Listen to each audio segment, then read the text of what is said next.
नाज़रीन, पाकिस्तान के हाथों हालिया जंग में इबरतनाक शिकस्त के बाद अब भारत अगली जंग की तैयारी में पागल हो चुका है। एक माह में 1 लाख करोड़ रुपए का असलहा। भारत इतना आखिर भोखलाया हुआ क्यों है? क्या भारत अपनी शिकस्त का बदला लेने के लिए पूरे खित्ते को जंग की लपेट में लेना चाहता है? S-400 drone chicken systems, missile, जासूस तैयारे, मोदी हुकूमत जंगी जुनून में मुकम्मल तौर पर पागल हो चुकी है। लेकिन मोदी, याद रखो, ये पहले वाला पाकिस्तान नहीं है। ये ना डरने वाला है ना झुकने वाला है। अब की बार ऐसी चित्रोल होगी कि तुम्हारी आने वाले नस्लें भी याद रखेंगी।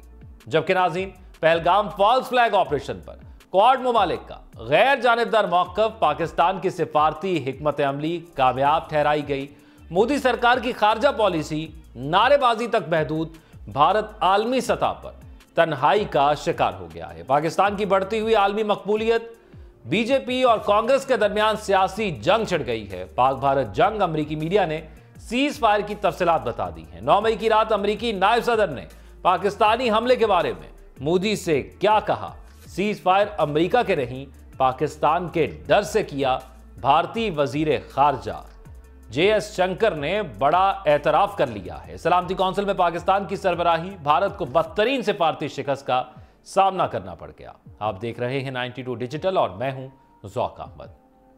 नाज़रीन, भारत की जानिब से दिफाई अखराजात में इजाफे और असलहे की खरीदारी से खित्ते का काम दाव पर लग गया। जरा के मुताबिक भारत इसराइल की जानिब से ईरान पर हमले की तरह का मॉडल अपनाना चाहता है ताकि जारियत का जवाब पैदा किया जा सके और अपने मजमूम अज़ाइम के लिए भारत मुसलसल जदीद असलहा और हथियार खरीद रहा है। जरा के मुताबिक मोदी सरकार ने गुज़िश्ता 10 बरस में इसराइल और मगरबी ममालिक से अरबों डॉलर के जदीद और मोहलक हथियार हासिल किए हैं। लेकिन भारत को पाकिस्तान के हाथों हालिया जंग में मिली इबरतनाक शिकस्त ने न सिर्फ उसकी अस्करी हिकमत अमली को झंझोड़ कर रख दिया, बल्कि नई जंगी तैयारों का आगाज भी करवा दिया। यही वजह है कि सिर्फ गुज़िश्ता एक माह में भारत ने 1 लाख करोड़ रुपए से जायद के दिफाई मुआहदे किए हैं, जिनमें S-400 एयर डिफेंस सिस्टम की रूस से खरीदारी, जमीन से फजा में मार करने वाले जदीद missile, light combat helicopters, ATAGS-307 howitzers, तोपें, ड्रोन चिकन टेक्नोलॉजी, इलेक्ट्रॉनिक वॉरफेयर, समुद्री बारूदी सुरंगें, हाई पावर रेडार्स और जासूसी करने वाले तैयारों की खरीद शामिल है। इसके साथ ही भारतीय वजारत दिफा ने मकामी अदारों को अरबों रुपए के इंडिजिनस वेपन सिस्टम्स तैयार करने के ठेके दिए ताकि मेड इन इंडिया दिफाई तैयारी को फरोग दिया जा सके। पाकिस्तान से ड्रोन महाज पर होने वाली झड़पों के बाद भारत ने UAVs और काउंटर ड्रोन निज़ाम पर खास तवज्जो दी है और सिर्फ UAV प्रोग्राम पर $470 मिलियन की लागत मुख्तस की है, जबकि MI-17V5 हेलीकॉप्टर्स के लिए जदीद इलेक्ट्रॉनिक जंगी निज़ाम भी शामिल किया जा रहा है। ये तमाम मुआहदे एमरजेंसी प्रोक्योरमेंट और डिफेंस एक्विजिशन काउंसिल पावर के तहत मंजूर किए गए ताकि आइंदा मुमकिन जंग में भारत दिफाई और जारहाना दोनों महाजों पर पूरी तैयारी के साथ उतर सके। इन तेज रफ्तार तैयारियों से वाज़ेह होता है कि भारत एक बड़ी जंग के इम्कान को संजीदगी से ले रहा है और पाकिस्तान की अस्करी बर्तरी को चैलेंज करने के लिए न सिर्फ अरबों डॉलर खर्च कर रहा है, बल्कि अपनी पूरी रियासती मशीनरी को जंगी बुनियादों पर मुतहरिक कर चुका है। 2018 में भारत ने इसराइल से बारक 8 मिसाइल सिस्टम हासिल किए। भारत ने फ्रांस से 36 राफेल तैयारों की खरीदारी के लिए $9 अरब का मुआहदा किया, जबकि रूस से S-400 दिफाई निज़ाम के हसूल के लिए $5.4 अरब का मुआहदा किया। भारत की जानिब से इसराइली साख्ता हैरप और हैरन ड्रोन्स भी दरामद किए गए। इसके अलावा भारत इसराइली कंपनियों के साथ नाइट विजन, मवासलाती निज़ाम और मुख्तलिफ मिसाइल की तैयारी में बराह रास्त शराकतदार है। जून 2025 में इसराइल के ईरान पर हमले को भारत की जानिब से सराहा गया और उसे मुमकिना मॉडल के तौर पर देखा गया है, क्योंकि जिस तरह इसराइल ने यह दरअंदाजी की और उसके बाद फिर अमेरिका को मजबूर किया कि वो इस जंग का हिस्सा बने, इसी तरह भारत पहले भी यह चाहता था अप्रैल के अंदर कि पाक इंडिया जंग हो और किसी तरह US इंडिया का साथ दे। इसीलिए उसने पहले एक फॉल्स फ्लैग ऑपरेशन घड़ा, उसके बाद बगैर सबूत के पाकिस्तान पर हमला किया और फिर जब पाकिस्तान ने उसका जवाबी वार किया तो फिर वो अमेरिका के पास मदद लेने को गया।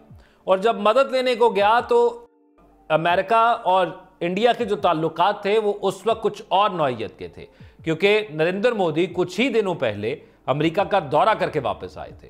तो जब वो मदद लेने गया तो ये सोचा कि अमेरिका इस किस्म की मदद करेगा कि वो बराह रास्त इस जंग के अंदर शामिल हो जाएगा, लेकिन अमेरिका ने एक शटअप कॉल दी मोदी हुकूमत को और सीज फायर की तरफ मजबूर किया कि इंडिया सीज फायर की तरफ आए। और जब इसराइल ने अब अटैक किया और बराह रास्त अमेरिका उसमें मुलव्वस हुआ, तो एक बार फिर से वही ख्वाब इंडिया देखना शुरू हो गया है और मुमकिन मॉडल के तौर पर इसको देख रहा है। जंगी जुनून में मुब्तला भारत की जानिब से मुसलसल जदीद और मोहलिक हथियारों की खरीदारी से जनूबी एशिया के अमन को संगीन खतरात लाहक हैं। जराये का कहना है कि पाकिस्तान हर तरह के भारतीय अज़ाइम से मुकम्मल तौर पर आगाह है। पाकिस्तान ने मार्का हक में भारतीय इजारादारी का ख्वाब चकनाचूर किया। पाकिस्तान हर कीमत पर अपनी सालमियत का दिफा करेगा और किसी भी जारियत का मुंह तोड़ जवाब देगा। पाकिस्तान की एक तरफ अस्करी कामयाबियां हैं तो दूसरी जानिब सिफारती कामयाबियां भी अरूज पर पहुंच गई हैं और वो भारत जो पाकिस्तान को एक आलमी आइसोलेशन की तरफ लेकर जाना चाहता था, अब खुद आइसोलेट होता जा रहा है। एक तो शंघाई ताउन तंजीम का इजलास आपको अब कुछ दिन पहले याद होगा, जिस पर 10 ममालिक उसके मेंबर हैं और 9 ने पाकिस्तान के मौक़िफ़ की तायीद की, उसको सराहा और अकेला भारत एक तरफ खड़ा हो गया, फिर कहा कि मैं जो इसकी प्रेस रिलीज है उस पर साइन नहीं करता। अब एक क्वाड का मामला सामने आया। यह भी एक अहम ग्रुप है जिसका भारत हिस्सा है और भारत ने भरपूर कोशिश की कि क्वाड में पाकिस्तान के खिलाफ जो रिटन प्रेस रिलीज आती है, यानी जो एलामिया आता है किसी भी इजलास का, उसके अंदर किसी तरह पाकिस्तान का नाम वो शामिल करा सके। लेकिन भारत में तो कोहराम मच गया, क्योंकि पूरी की पूरी उनका जो भरम था या उनको जो लगता था जो होगा, उसके अगेंस्ट हुआ सब कुछ। क्वाड ममालिक की जानिब से पहलगाम वाक़े की शदीद मजम्मत और फौरी इंसाफ का मुतालबा करते हुए पाकिस्तान को हमले का जिम्मेदार नहीं ठहराया गया। इसका मतलब यह है कि उनकी जानिब से यह कहा गया है कि जो अगर हमला हुआ है तो हम इसकी मजम्मत करते हैं, लेकिन इसके सबूत लेकर आए। बगैर सबूत के एक फॉल्स फ्लैग ऑपरेशन लेकर अगर आप हमारे सामने आकर उसके बयानात देते हैं तो हम कैसे इस पर यकीन कर लें? तो सबूत दें, प्रूव करें, उसके बाद फिर देखेंगे कि पाकिस्तान का नाम लेना है या आया पाकिस्तान इसमें मुलव्वस है भी या नहीं। यही बात तो पाकिस्तान कर रहा है और इस बात को अब पूरी दुनिया तस्लीम कर रही है। अब जो तफसीलात इस खबर के हवाले से सामने आई हैं, उसके मुताबिक क्वाड का गैर जानिबदार मौक़िफ़ पाकिस्तान की सिफारती हिकमत अमली का एक कामयाब मजहर है। पहलगाम वाक़े पर क्वाड ममालिक ने वाशिंगटन में एक मुश्तरका बयान जारी किया।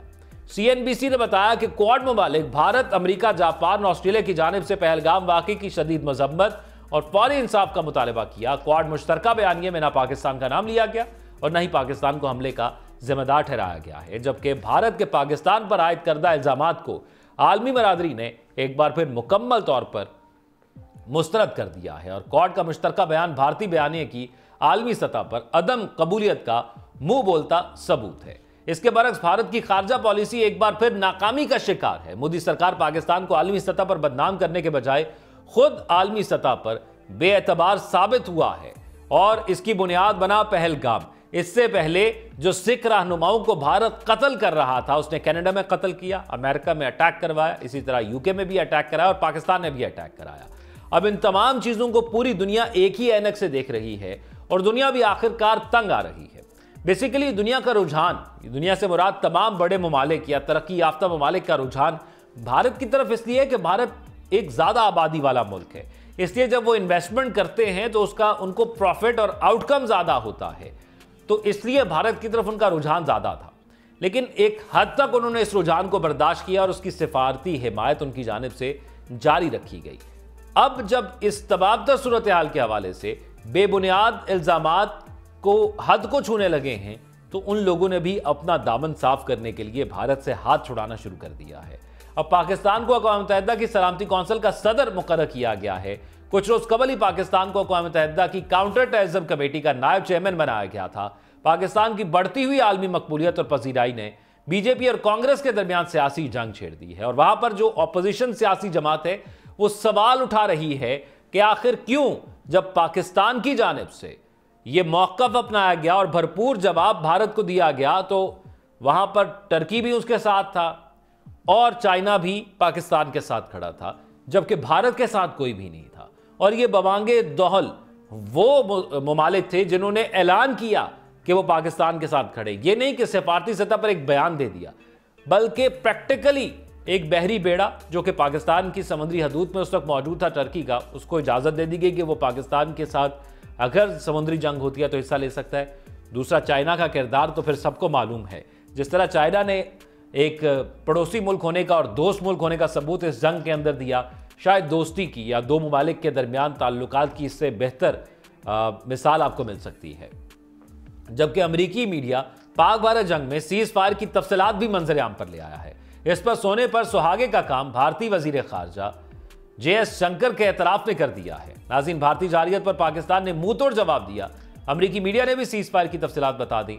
जयशंकर ने इंटरव्यू में कहा कि अमेरिकी नायब सदर JD वेंस ने नरेंद्र मोदी को बताया कि अगर कुछ बातें तस्लीम ना की तो पाकिस्तान भारत पर बहुत बड़ा हमला करेगा। अमेरिकी मैगजीन को इंटरव्यू में भारतीय वजीर खारजा S जयशंकर ने बताया कि 9 मई की रात अमेरिकी नायब सदर JD वेंस ने वजीर आजम नरेंद्र मोदी को फोन करके बताया कि पाकिस्तान भारत पर बहुत बड़ा हमला करेगा अगर हमने कुछ बातें तस्लीम नहीं की। इस पर नरेंद्र मोदी ने इंदिया दिया कि भारत भी जवाब देगा। जयशंकर के मुताबिक ये कॉल उस वक्त की गई जब खित्ते में कशीदगी अपने अरूज पर थी। अमेरिकी नायब सदर ने न सिर्फ भारत को तनबीह की बल्कि कुछ मखसूस शराइत भी पेश की और जोर दिया कि इन शराइत को तस्लीम करना खित्ते के अमन के लिए ज़रूरी है। वजीर खारजा जयशंकर के बकौल अमेरिकी नायब ने वजीर आजम मोदी से कहा कि हालात बहुत नाजुक हैं, अगर भारत ने मतलूबा शराइत को तस्लीम नहीं किया तो पाकिस्तान की जानिब से एक बड़ा अस्करी रद्द-ए-अमल या हमला खारिज इम्कान नहीं है।